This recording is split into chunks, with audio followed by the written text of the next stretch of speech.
What's up guys? Today we're going to be checking out Indiana Jones and the Temple of Doom on 4K Blu-ray.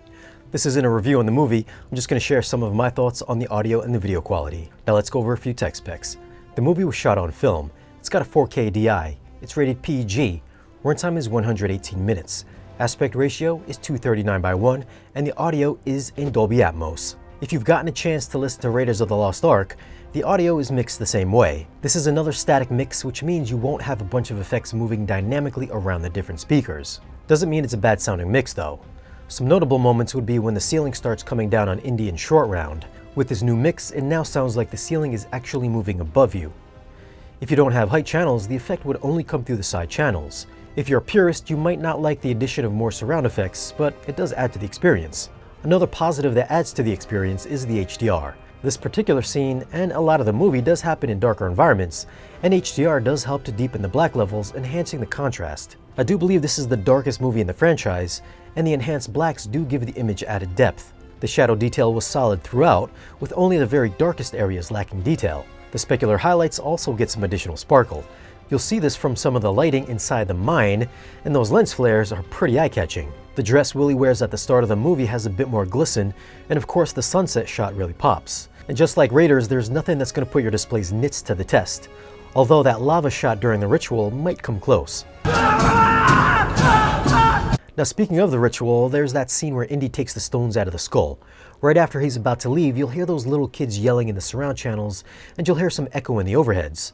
This gives the scene a bigger sense of space with added ambiance. I don't really find any of these Indiana Jones movies to be surround extravaganzas, but there's decent surround placement during the larger action scenes.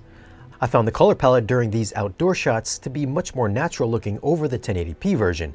The blues are deeper and the greens have a touch more vibrancy. The boost in blacks also help to flesh out the image. Detail-wise, this is another winner.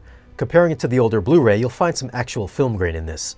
I'd say grain levels are on par with what's in the Raiders transfer, so it isn't heavy. It's light enough to where I'd say if you're someone that dislikes grain that you wouldn't be all that bothered. It's not 4K crisp, but there is still some very fine details to be seen. Close-ups looked great with just a touch of softness, and now you can even make out all the texture in Jones's wool blazer. That scene when Willie falls in the water? Nice 4K upgrade. Very funny! As for the special effects, you can see the composite shots when they're trying to blend the effects in, so there's no digital tinkering as far as I can tell, and the heart-removing scene still has its charm. I did notice during this part that the subwoofers kick on lightly. Bass doesn't get much of a workout in this movie, nor did it in the first. If you want, I guess you could bump up your subs about another 10 dB to get some more impact, but as it is, the bass isn't all that intense. And dialogue was always easy to hear and firmly placed in the center channel. So for audio, I'm gonna have to go with an 8.3. I think having more ambiance in the back and in the high channels gives the movie a bigger cinematic presence without overdoing or drawing attention to the change in sound effects. It's a subtle difference, but a nice upgrade. Bass response is nothing to brag about, but there's enough there to make you not be disappointed. And again, the best part is gonna be the musical score. For video, I thought this was another big upgrade over the older Blu-ray. There's more detail in every shot and doesn't have that soft look. There's plenty of film grain to make the grain lovers happy and just enough to make the grain haters happy. The HDR isn't a barn burner, but it gives the movie a much more natural look, and overall, it's a very noticeable upgrade from the previous versions. So if I had to give it a score, I'm going to keep it the same as the first one and go with an 8.9. So what are your thoughts on the Temple of Doom on 4K Blu-ray? Did you think it looked better than Raiders? And what score would you give it? Leave a comment down below and let us know. Now, if you want to grab this collection, I'll leave some links for it down below in the video's description.